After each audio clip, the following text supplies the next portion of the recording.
All right, so we are going to move, as I mentioned, as we did last week, from the classical period into the Romantic period, and we're going to really focus on the years 1830 to 1870, the heart of that great Romantic period.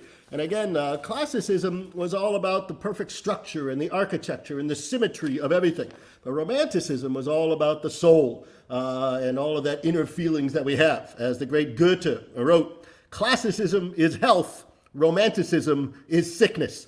And in many ways, many of these romantic writers and composers and artists were rather sickly. Most of them died quite young. John Keats, I think, dies in his 20s, the poet, and Byron and Shelley in their early 30s. Chopin and Mendelssohn also die in their 30s, Schumann in his 40s. I always say that to be a great romantic composer, you either have to die young or get syphilis or end up in an insane asylum. And actually, Robert Schumann got the Triple Crown. He did all three of those, so we'll talk about that later. But many of these, really, they had short bursts of life, but what bursts they were. And again, the classical period, music was really just a luxury. Charles Burney, in his History of Music, said, this is from 1776, music is an innocent luxury, unnecessary indeed to our existence, but a great improvement and gratification of the sense of hearing. And Immanuel Kant, the great rationalist thinker, said, in the judgment of reason, music has far less worth than any other of the beautiful arts. But once the Romantic period sort of finds its way in, and we talked about Beethoven being one of the first to unleash the soul, and this idea that music was actually the highest revelation of all. As Beethoven said, music is a higher revelation than all wisdom and philosophy. It is the one incorporeal entrance into the higher world of knowledge which comprehends mankind, but which mankind cannot comprehend. And music became sort of the quintessential of the arts in the Romantic period. The poets all loved music. So if we look at John Keats, he said, "Let me have music dying, and I will seek no more delight." And Percy Bysshe Shelley, in a poem called Music, wrote this beautiful line, "I pant for music, which is divine. My heart in its thirst is a dying flower. Pour forth the sound like enchanted wine. Loosen the notes in a silver shower. Like a herbless plain for the gentle rain. I gasp, I faint, till they wake again." And the German philosophers as well, in the early part of the 19th century, Ludwig Tieck said, "Without music, earth is like a barren, incomplete house with the dwellers missing." And Wackenroder, another writer, said, "Music is the art of arts, for it is able to detach the sentiment of the human soul from the chaos of earthly existence." And Robert Schumann, who we're going to see, was much more of a writer about music than a composer during his life. He wasn't known really as a composer. He said, he followed the writer Jean Paul, who had once said, "Music is the moonlight in the gloomy night of life." And we're going to see a lot about nighttime music, nocturnes, as we call them. That comes up several times in today's concert, where it's all about the night and the spookiness and the mystery that exists in the night. And as Schumann said, he said, "I learned more counterpoint from Jean Paul, the writer, than from all my music teachers combined." And Schumann also had some wonderful aphorisms. He said, "The aesthetics of one art is that of the others too. Only the materials differ." The idea that all the arts could sort of merge together and connect in wonderful ways was really a very romantic idea. And finally, Schumann said, "Music speaks the most universal languages, one by which the soul is freely yet indefinably moved, but it is then at home." So let's now get to our first composer of the day, and that is the great Frederic Chopin. And Chopin, I mentioned, was born in 1810, would die in 1849 at the age of 39 years old. Probably the greatest pianist who ever lived in terms of sort of the poetry of the piano, and he really helped develop the piano as the instrument par excellence of the Romantic period. It was a pretty new toy, this piano. It was really developed in the early part of the 1800s, And not till Steinway makes the first pianos in the 1850s does it sort of reach its modern stage. So there were lots of new inventions going on, and especially we're going to hear how the pedal was used by Chopin as kind of the soul of the piano for overtones and harmonic ideas that really stretched what music could do. And Chopin got all those wonderful coloristic effects. He was a very sickly child, as I mentioned last time. Berlioz said about him, Chopin was dying all his life. And he had tuberculosis and again died at 39. He was good friends with the artist Eugène Delacroix. And Delacroix said, Chopin is the truest artist I have ever met. And one last quote before I get to my first piece. It was the great Oscar Wilde. I think I did this one last week, but it's such a great quote. Oscar Wilde said, after playing Chopin, I feel as if I have been weeping over sins that I never committed and mourning over tragedies that were not my own. So what I'd like to do is start off, I'm going to play a few Chopin pieces, and I'm going to start with a very famous waltz of his, the waltz in B minor, opus 69, number 2, written in 1829. It's confusing and has a late opus number. This was not published in Chopin's lifetime. And in fact, he told Fontana, his friend, don't publish any pieces after I die. Luckily, Fontana did not listen to him. And several of the famous pieces that we know of Chopin, he published. And so they have these later opus numbers. But we know this piece was written in 1829, and it has that great mournful quality. Even though it's a waltz, it's a kind of sad waltz. I think you'll recognize it. Here's Chopin's waltz in B minor.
I hope you enjoyed that first Chopin piece, his waltz in B minor.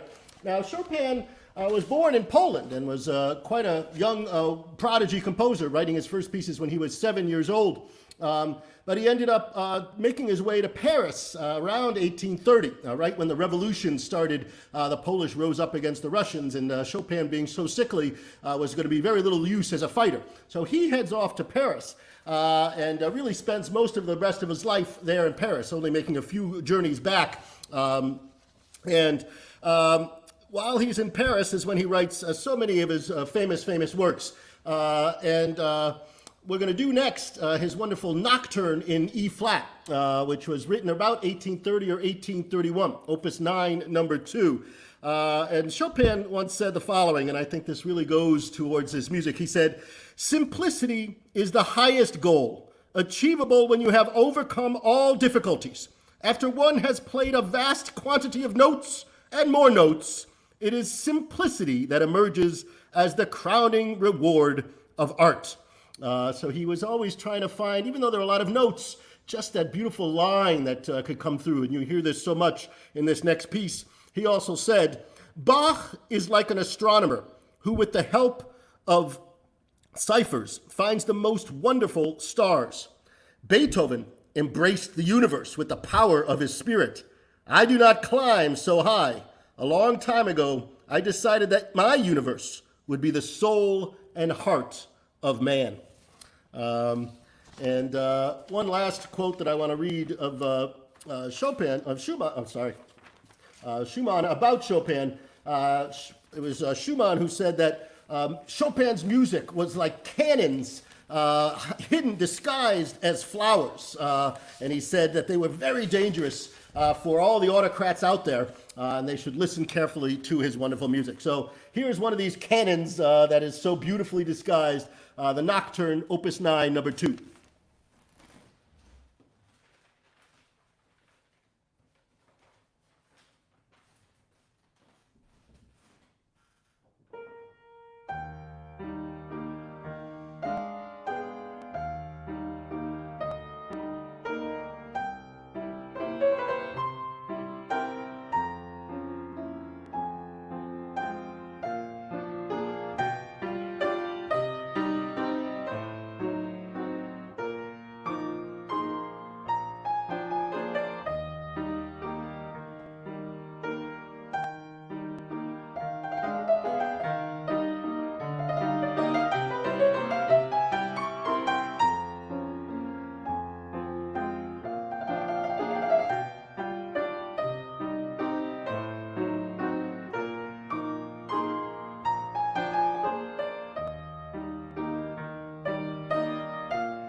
And that's the very lovely Chopin Nocturne in E flat major, Opus 9, number 2.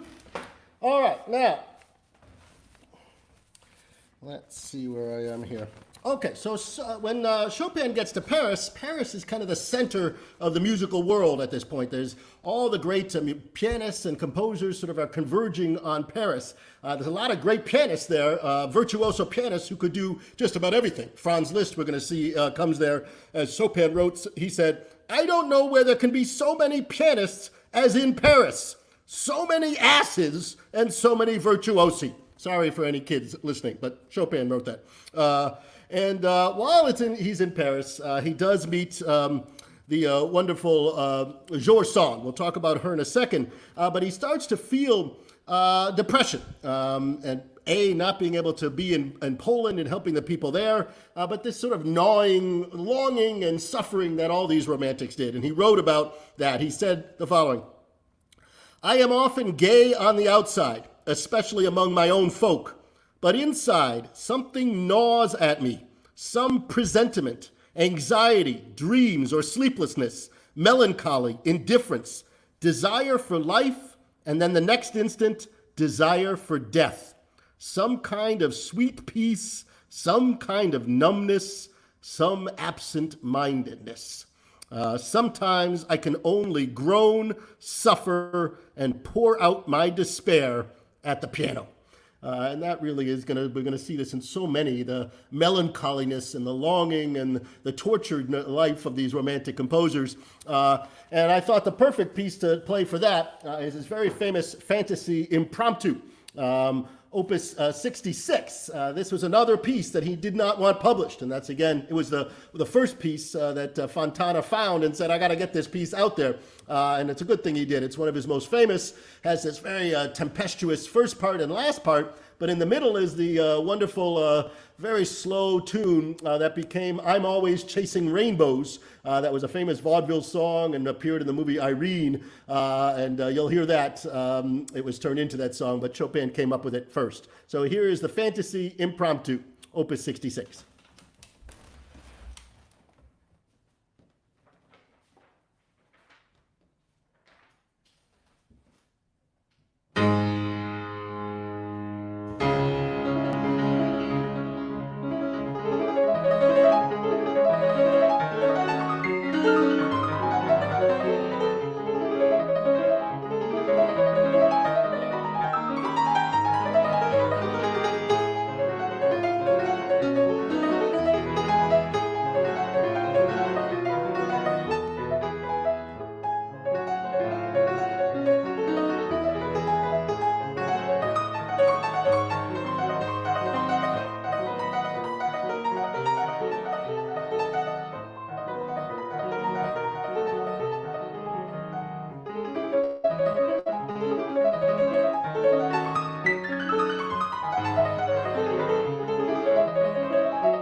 So that's one of Chopin's epic works.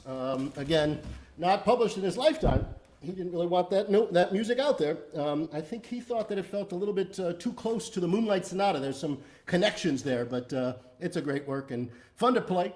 All right, so we're going to do one last Chopin piece. I just want to fill you in on the rest of his life. During the around 1837, he meets a woman whose name is Aurore Dupin, better known to us as Georges Sand, an author who took the male name so that she could get her work published. And she wrote some good potboiler novels in the 1830s and 1840s. A lot of people were reading these kind of salacious, at times, books, lots of good stories in them. And it was a kind of a weird relationship because Georges Sand was very man-like. She would wear pants and smoke a cigar, and Chopin was under 100 pounds, and people talked how kind of effeminate he was. He would often faint in the middle of his concerts. It was just too much exertion for him to play. He didn't play with a lot of sound, so he could only play in these small house concerts. So people weren't sure who was the man and who was the woman in the relationship, as they sometimes said. But they actually stayed together for about 7 years, although when they first met, this is how Chopin wrote to a friend: "I have just met a great celebrity, Madame Dudevant, better known as Georges Sand. Her appearance is not to my liking. Indeed, there is something about her which positively repels me. What an unattractive person she is. Is she really even a woman? I'm inclined to doubt it." But somehow they ended up having a pretty good time together. I think she really became sort of a mother figure to him, his muse, at a time when he really needed somebody to mother him. Again, he was very sick all the time, as I mentioned, and in fact, they went on the honeymoon in 1838 and 1839 to Majorca, and that's where he wrote his wonderful preludes. I don't have time to play the Raindrop Prelude. I am hoping to do a whole class on Chopin, so if you love the music of Chopin, and who doesn't love the music of Chopin, come back and check it out in June. We'll be going to be doing this up in Classicopia online as our 20th anniversary. That's what we did 20 years ago. Our first salon was Chopin. And for the AmiciMusic fans in Baltimore and Asheville, I'll be doing it in early July. So check out the Chopin classes, Zoom classes coming up. But while he's in Majorca, he says the following. He got very sick and was coughing up blood. He said, "The three most celebrated doctors on the island have just been to see me. One sniffed at what I spat, the second tapped where I spat from, and the third sounded at me and listened to me as I spat. The first said I was dying. The second said I was going to die any day. The third said I was already dead." So it was a crazy time, but he survives through that. And then they actually have a few wonderful years. Georges Sand had a chateau called Nohant in central France, and that's where he did a lot of his composing in the summer, and then he'd go to Paris to teach in the fall and winter. But Georges Sand has a wonderful description of watching Chopin compose, and I want to read the whole thing now. She said the following: "Chopin's music was spontaneous and miraculous. He found it without seeking it, without previous intimation of it. It came upon his piano suddenly, complete, sublime, or it sang in his head during a walk, and he was impatient to hear it himself with the help of the instrument. But then began the most desperate labor that I have ever witnessed. It was a succession of efforts, hesitations, and moments of impatience to recapture certain details of the theme that he could still hear in his head. What he had conceived as one piece, he then analyzed too much in trying to write it down. And his dismay at his inability to rediscover in what he thought was its original purity threw him into a kind of despair. He would lock himself in his room for whole days, weeping, pacing back and forth, breaking pens, repeating or changing one bar 100 times, writing and erasing it as many times, beginning again the next day with an infinite and desperate perseverance. He sometimes spent 6 weeks on one page, only in the end to write it exactly as he had sketched it the first draft." Isn't that always how it is? Sometimes we can analyze too much. But it was a torturous thing to compose for Chopin, trying to find the perfect way to write this. And I'm going to finish with one of the last pieces that he wrote in 1847. just a couple years before he dies. This is right after he breaks up with Georges Sand, and there is a sort of loneliness and melancholy in this piece. This is the very famous Chopin Waltz in C-sharp minor, Opus 64, number 2. So here was the final waltz.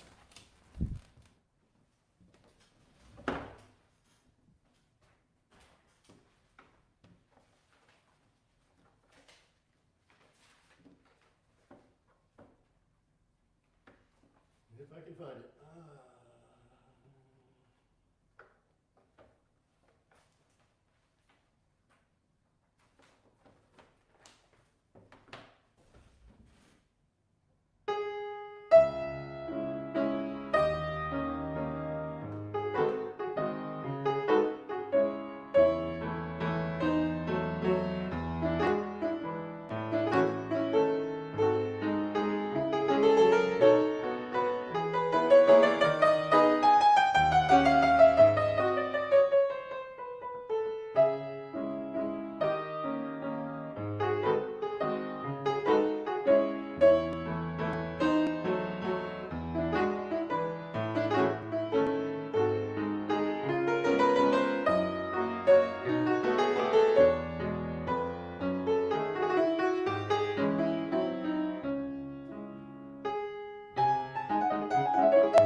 So there's the wonderful Chopin Waltz in C-sharp minor, one of the last pieces that he would write. So we're going to leave Chopin for a little bit, but again, I hope you can join me later on, if you can, for some great Chopin, a full class of 3 or 4 classes.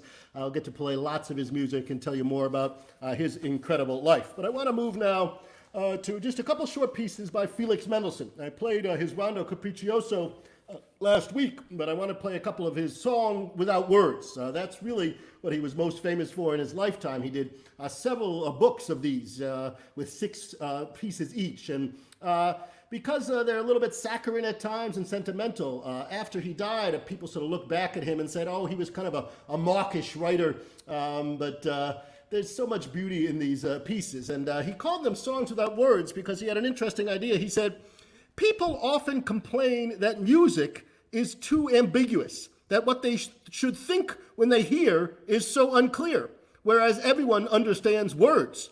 With me, it is exactly the opposite, not only with regard to an entire speech, but also with individual words. So he thought words were the ambiguous ones, but music just stated what was necessary and got right to the heart. Now we do know that Chopin and Mendelssohn were pretty good friends. They were, of course, all of these guys, Mendelssohn, Chopin, Schumann, they were alive at the same time. And they may not have been best buddies, but they respected each other. And we know that Chopin, when he was 18 years old, had traveled to Berlin to hear the young Mendelssohn play.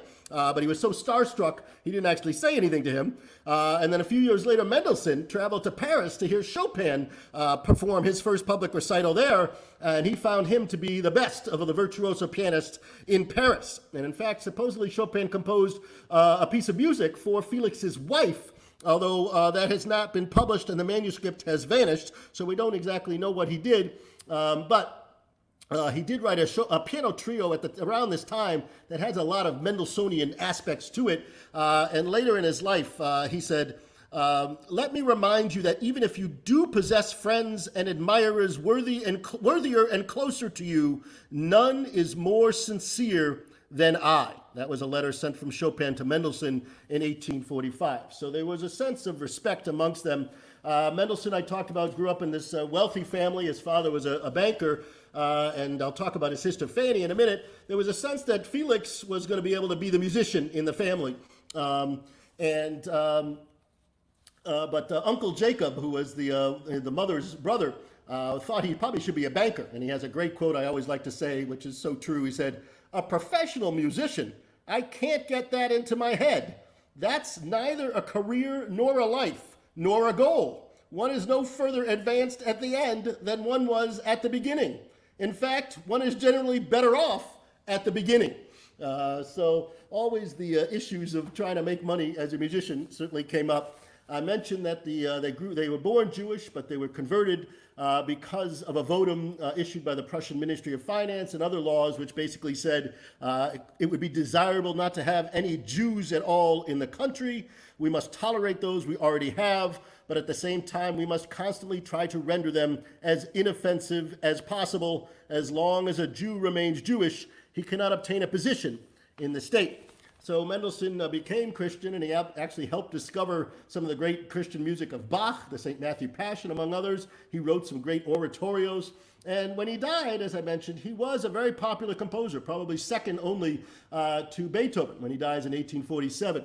But soon after, a pamphlet appears called The Jews in Music. It's written anonymously at first, but we later know it's written by Richard Wagner, the composer of operas that last way too long. But he did not appreciate Jewish composers, and he actually singled out Mendelssohn. He said, "Mendelssohn has shown us that a Jew may possess the greatest abundance of talents, the finest and most diverse education, the most elevated, delicately perceptive sense of honor, yet in spite of all of these advantages, never once be able to summon the profound rending of heart and soul that we expect from music."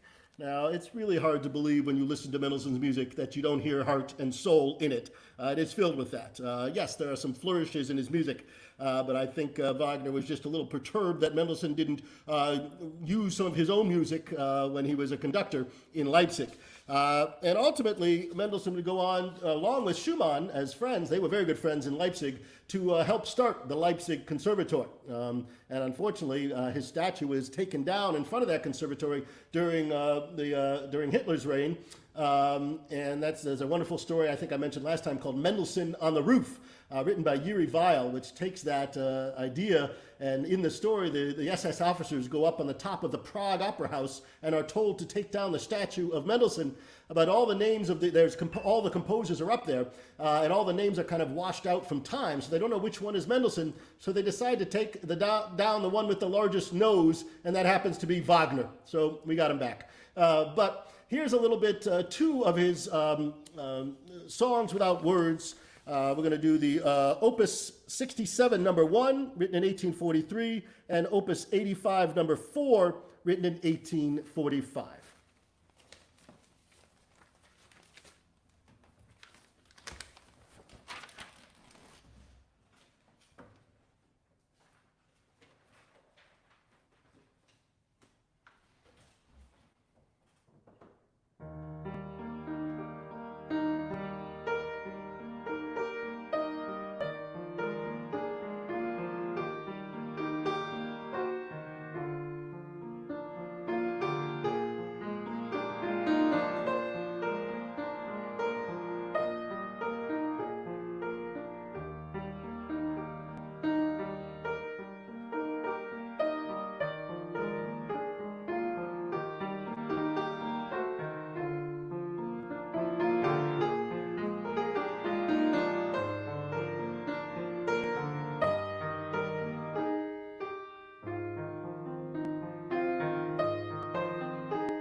So that's a little of Felix Mendelssohn.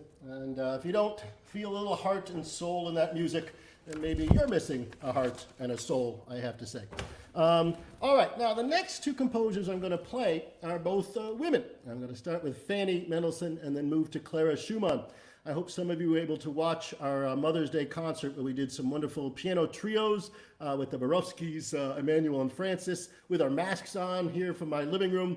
And we live streamed that through the Baltimore Hebrew congregation. If you didn't get to see that concert, you want to hear some really beautiful music, go to AmiciMusic.org and check out our video page. I have that concert up. It's just beautiful, and it inspired me to look for some more solo piano music by these two women, because that's what they mostly wrote, because they didn't have an opportunity to do large-scale works. A woman's place was not in the world of composing. Fanny was born in 1805, the granddaughter of Moses Mendelssohn, the wonderful philosopher. Again, her father Abraham was a wealthy banker. Mother Leah Solomon was also fairly wealthy and was a very good amateur pianist. They were both playing piano at a very early age. And in fact, when she was 13 years old, her present to her father was to play from memory all of the Bach's Well-Tempered Clavier, Book 1. And her mother always described her Bach fugue fingers. She had very long, bony fingers. Writes her first piece at the age of 14, would go on to write over 460 works altogether, most of which were not published and still aren't published. Rest in libraries and in dusky attics somewhere in Germany many times. She did get to study composition for a while with Karl Zelter, the director of the Berlin Sing Academy. But it was clear this was not going to be a profession. And her father writes to her when she's 15 years old, "Perhaps music will be Felix's profession, whereas for you it can and must be but an ornament and never the fundamental baseline of your existence and activity." And then in 1828, as she's in her early 20s, he said, "You must take yourself in hand and concentrate harder.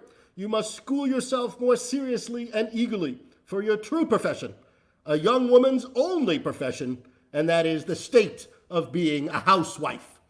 So that was sort of the feeling. And unfortunately, Fanny does get married. She marries a wonderful painter by the name of William Hensel. So you sometimes see her name as Fanny Hensel. And Hensel really wanted her to compose. He would always put a blank manuscript paper on her music stand every morning and tell her he wanted it to see it filled up by the time the day was done. So he was one of the few in her life that was supporting her. There's a myth about how close Felix and Fanny were, and the fact that when Fanny dies in 1847, Mendelssohn dies less than 6 months later of a broken heart. They might have been close, but I don't think Felix quite understood the impulse to create that was within his sister, even though she made it pretty clear most of the time. She ends up having one son named Sebastian Ludwig Felix, named after her three favorite composers, Bach, Beethoven, and Mendelssohn. Father Abraham dies in 1836, and I think this is the time when Fanny thinks, okay, now I can publish. The father's not there to tell me not. I can get my music out there. And she even asks her mom to talk to Felix about it. And the mom writes a letter to Felix, and then the Felix writes this letter back in 1836.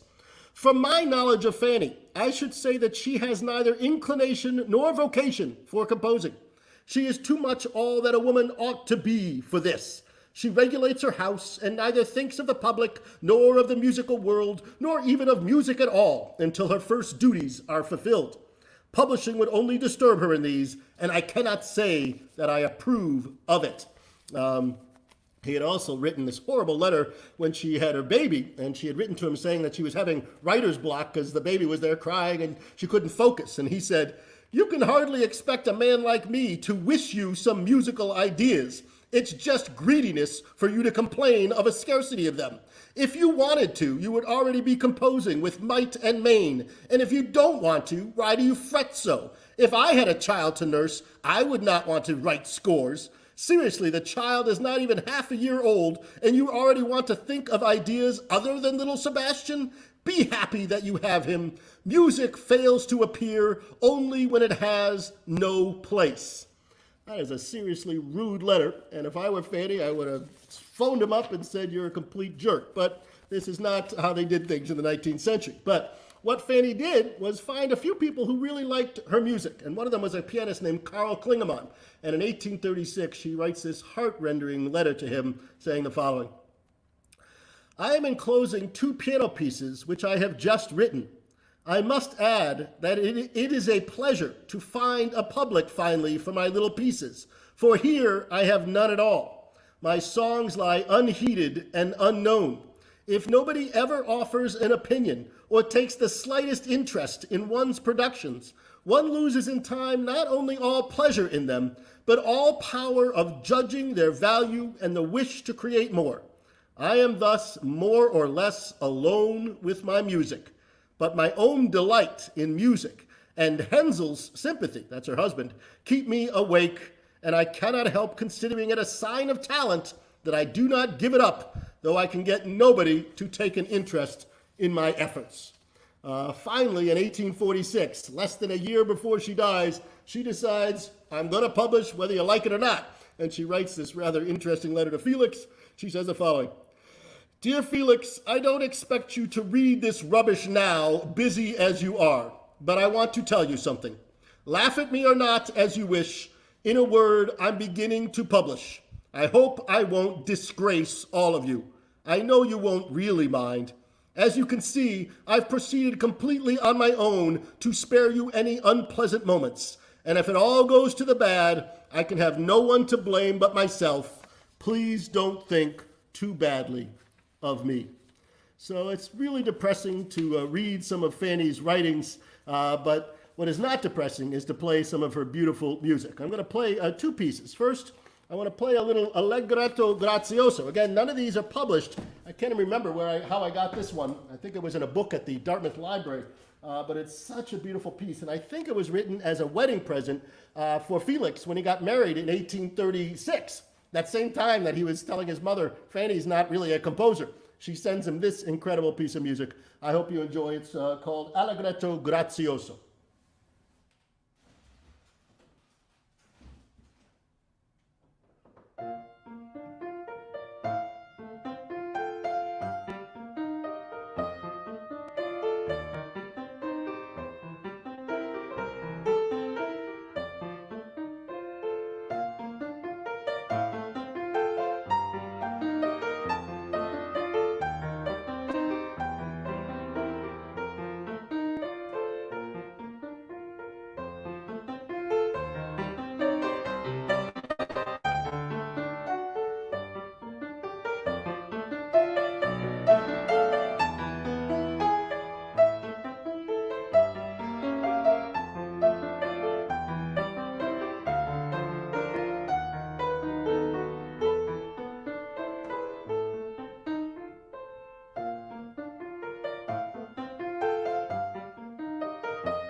magical little piece there, a gift to her brother, who didn't even seem to care that she was writing such glorious music.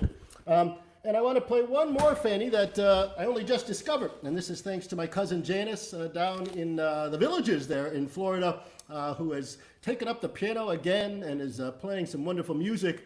And she had heard the Fanny Mendelssohn trio that I done and said, "Do you know this Nocturne?" And she sent it to me a few days ago. It is a beautiful piece of music written in 1838, again, showing the power of this incredible composer who still is not well known enough. She wrote some wonderful cantatas that you can see on YouTube.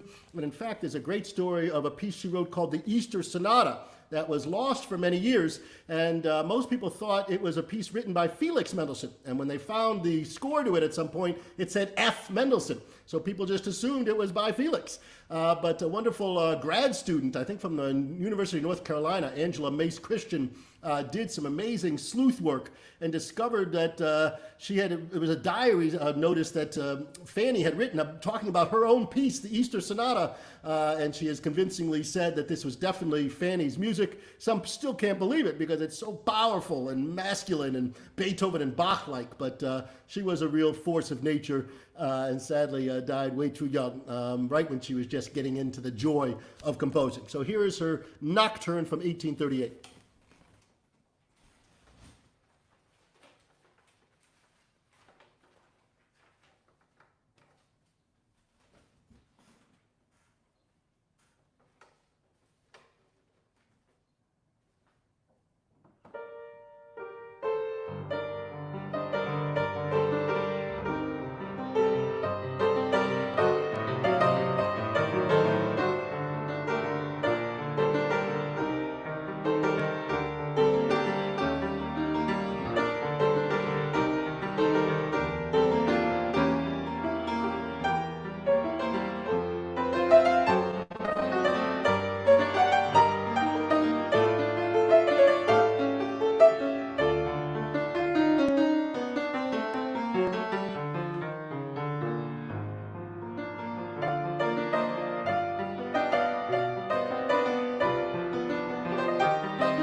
So, truly a remarkable composer, and as I mentioned, we're still finding these pieces, and they're just such a joy to hear so many great works written that are not in the repertoire, and it's all men's fault for not discovering these sooner. Again, if you'd like to make a donation to AmiciMusic, please look at our donate button there on AmiciMusic.org. I think I'm really going to only have time to just do the Schumanns now, and I'll save Brahms for the next class, because I always talk too much, but there's so many great stories. There is a wonderful quote from the pianist Amy Fay, who was a student of Liszt, and she said, "Women have been too much taken up with helping and encouraging men instead of placing a proper value on their own talent, which they are too prone to underestimate and to think not worth making the most of."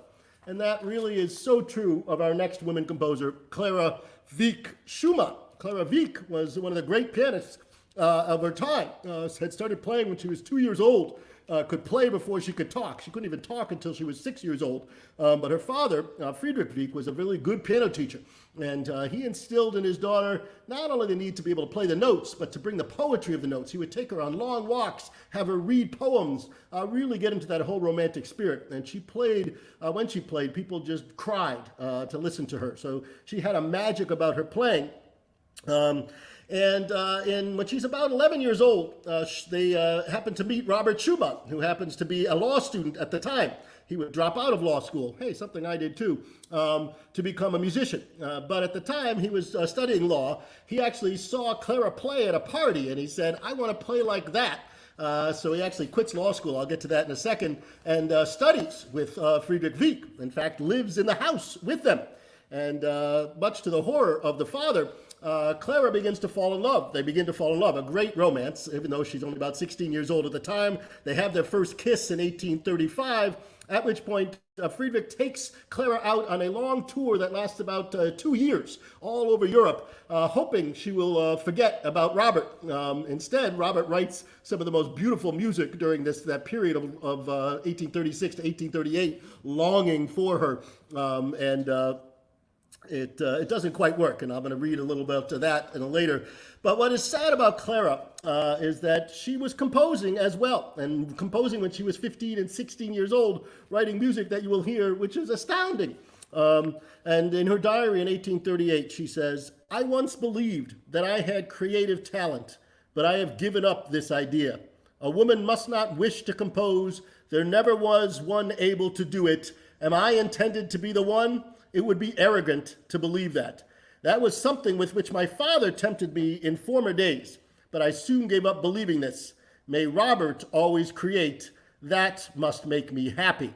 And then in a letter to Robert a year later, she said, "I have a peculiar aversion to showing you anything that I have composed. I am always ashamed of it. Women always betray themselves in their compositions." But she still kept composing, not often, but she would get to it every once in a while. And in 1853, she wrote this beautiful letter to her young new friend Brahms, who we'll talk about, I think, next week. She said, "When I am able to compose regularly, I feel really in my element. Quite a different feeling seems to come over me. I am much freer and lighter, and everything seems to me bright and cheerful. Music is, after all, a good piece of my life. And when it is wanting, I feel as if I have lost all physical and mental elasticity. There is nothing greater than the joy of composing something oneself and then listening to it." They ultimately do get married in 1840, and they would have 8 children, 7 which lived through infancy. And then Robert, who was probably bipolar or schizophrenic, tries to kill himself in 1854, spends the last 2 years of an insane asylum. And really, when he dies, she devotes the rest of her life to playing his music. His music was not very well known during his lifetime. It was sort of poo-pooed as crazy music. But she made it really powerful, brought it to the attention of so many people, so that Schumann became one of the great pantheons, composers in the pantheon. And Robert recognized Clara's greatness. He actually wrote in 1842, "Clara has just written a number of small pieces that show a musical and tender invention that she has never attained before. But to have so many children and a husband who is always living in the realms of imagination do not go well together with composition. She cannot work at it regularly, and I am often disturbed to think how many profound ideas are lost because she cannot work them out. But Clara herself knows that her main occupation is as a mother, and I believe she is happy in the circumstances and would not want them changed. Again, a husband, a man not quite understanding her wants. What's interesting is that Robert actually writes a review. He was a really good music writer. He writes a review of the two pieces of the Opus 6 that she writes, Soirees for piano. I'm going to do number 3, the Mazurka, and number 2, the Nocturne from it. But I just want to read a little bit about the review that he wrote about it, because it's so poetic. He said, "The Soirees betray, plain for anyone to see, a life effulgent and tender, responsive to the slightest stirring. On one hand, a wealth of unconventional resources and ability to entangle the secret, more deeply twisting threads and then to unravel them, something one is accustomed to expect only from experienced artists and males." What do we have in these soirees? They tell us so much about music and how it surpasses the effusions of poetry, how one can be happy in pain and sad when happy. They belong to those who can delight in music without the piano, whose hearts swell to the bursting point at the sound of intimate yearning and inner song. Are they finally a result? Yes, in the way that a bud is a result before it breaks out in the splendid colors of the blossoms, fascinating and important as is everything that harbors a great future. And then, of course, to hear them as she plays them, one hardly knows what has struck him or imagines how such a thing can be recorded in symbols and written out. This is an astonishing art, and it is all hers. So that's a pretty good review, even if it is coming from your boyfriend, but it was, he recognized how beautiful she could write. So I wanted to play these two pieces. First, this Mazurka. We know that Chopin visited the Wieck family in 1835, right when she was writing these, and he probably played some of his mazurkas. He wanted to hear Clara play because he had heard about her, and he actually said she was the only one only woman allowed to play his music. She loved the way that she played his music, and she made Chopin a big part of her recitals. But she was inspired by Chopin. You'll hear this in the Mazurka, and then in the Nocturne, you're going to hear how she quotes a piece by Schumann, Schumann's famous Fantasy, which goes like this.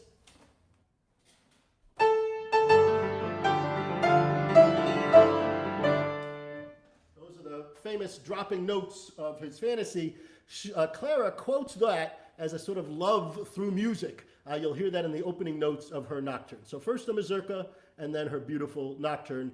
These are Opus 6, number 3, and number 2.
Truly a special piece, and some of the harmonies that she gets in that work as a 16-year-old girl are so far advanced, and it's just so sad. Sorry to think about her not being able to get that voice out. All right, I'm just going to play the last work by Robert Schumann, and then we'll call it a night. I want to thank you for being a part of this. I want to thank Sally Sparks and the Keep Live Music Project for making this happen, and we'll get set up for the next one where we will get to do some Brahms and Liszt and Grieg and probably get to some of the Russian composers, and that will be within the next couple weeks. I'll get a date out there, and again, if you check AmiciMusic.org, we'll get that up pretty shortly. And if you are so inclined, send a donation to AmiciMusic so we can help some of the musicians in this area and in the Asheville area, and also send some money to the Maryland Food Bank. Oh, I'm supposed to be looking over there. Hello. Now, Robert Schumann is one of my favorite composers because he is a law school dropout like myself. I have this wonderful letter. This is for you, Mom. He writes to his mother in 1830 and said, "My whole life has been a struggle between poetry and prose, or if you like, music and the law. Now I am standing at the crossroads and scared about which way to go. My genius points towards art, which is, I'm inclined to think, the right path. But the fact is, now don't be angry with what I say, it always seemed to me as if you were putting obstacles in my way." My mom never did that, so that's not true. "You had very good reasons for doing so, and I understand them all perfectly. And we both agreed to call art an uncertain future and a doubtful way of earning one's bread. There can certainly be no greater misery than to look forward to a hopeless, miserable existence which one has prepared for oneself. But I am still at the height of youth and imagination, with plenty of ability to cultivate and ennoble art, and have come to the conclusion that with patience and perseverance and a good teacher, I should in 6 years be as good as any pianist out there. Now comes the question, to be or not to be, for you can only do one thing well in this life, and I am always saying to myself, make up your mind to do one thing well, and with patience and perseverance, you are bound to achieve something. This battle against myself is raging more fiercely than ever, my dear mother. Sometimes I am bold and confident in my own strength and power, but at other times I tremble to think of the long way I have come and of the endless road which stretches before me." But he does decide to leave law school, study with Wieck, become a pretty good pianist, but actually destroys his piano career by trying to stretch out some tendons in one of his fingers and kind of rips him up. But it's probably better he didn't become a good pianist because that's what Clara did well. Robert really went into composing and unfortunately squelched Clara a little bit with that by her own admission. But what I'm going to play next, I forgot when Wieck tears them away, Robert sort of tries to figure out a way to get back in good graces. I mean, Wieck was his teacher, and he figures that maybe he'll go and tell him that they're going to get married. It's not just some little fling, that they really want to be together, but apparently things don't go well. He writes to to Clara in 1838, "My interview with your father was terrible. He was frigid, hostile, and confused and contradictory all at once. Truly his method of stabbing is original, for he drives in the hilt as well as the blade. Do all you can to find a way out of his clutches. I will follow like a child. How my poor head swims. I could laugh from anguish. This cannot continue much longer. My health won't bear it. God keep me from despair." And they do eventually get together, although they have to go to courts in order to do it because she's under 21, and Wieck refuses and calls Schumann a sort of worthless slob who's going to never make money in life, which is what happened, actually. But Schumann actually mostly wrote criticism. He did write some things. He had some great quotes. He said, "I should like to sing myself to death like a nightingale." And then he also says, "For me, music is always the only language which permits one to converse with the beyond." And so I'm going to finish today with some beautiful little pieces, sections of the Kinderszenen, or children's songs, that he writes in 1838 while Clara is being dragged away on tour. And he sends her these pieces, and this is what he writes when he sends it. "I've found nothing sharpens the imagination as much as expecting and longing for something.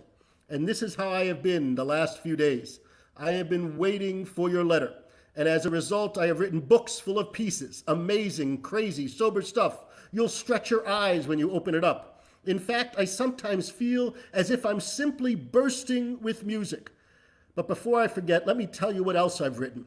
Whether it was an echo of something you once said to me, that sometimes I seem to you like a child. At any rate, I suddenly got inspired, and I knocked off about 30 of these little pieces, from which I have chosen 12. They'll amuse you, but of course you must forget you're a performer.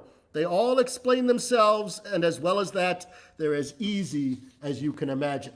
And even though they're children's pieces, they're not perfectly meant for children. They are so poetic in what they do. I'm going to just do the first 7 of these pieces. The 7th is the most famous of all, the Träumerei, or Dreaming, which sort of became the anthem of lots of things. And I forgot to mention, anybody who's interested, there's a wonderful book called Longing by J.D. Landis, which sort of is very well researched, but it brings the story of this Clara and Robert to life and has all sorts of these other characters involved as well. Mendelssohn and Chopin make little entrances in there. It's a thick book, but since you got all the sorts of time stuck at home, check out Longing by J.D. Landis.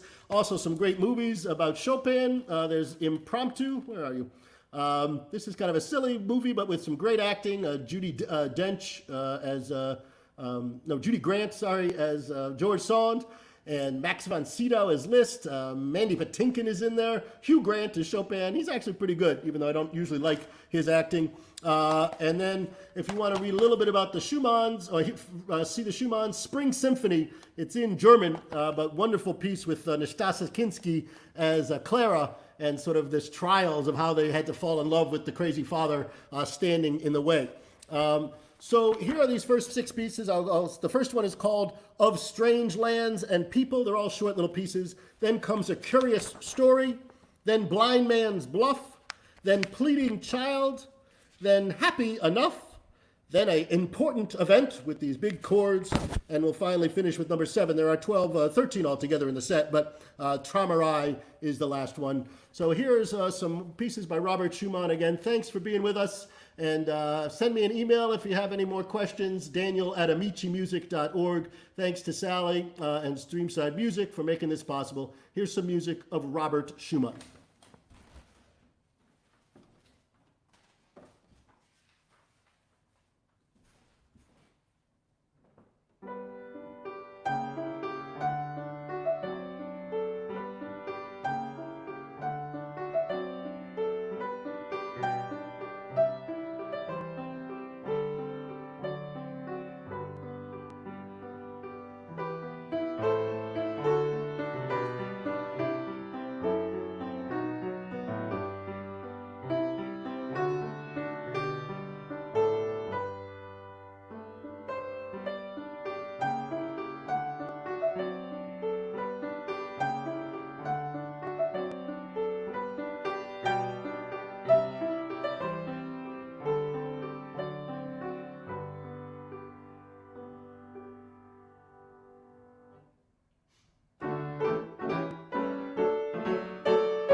Thank you again. Seems like the perfect piece to end on, the dreaming, the longing that was this romantic period.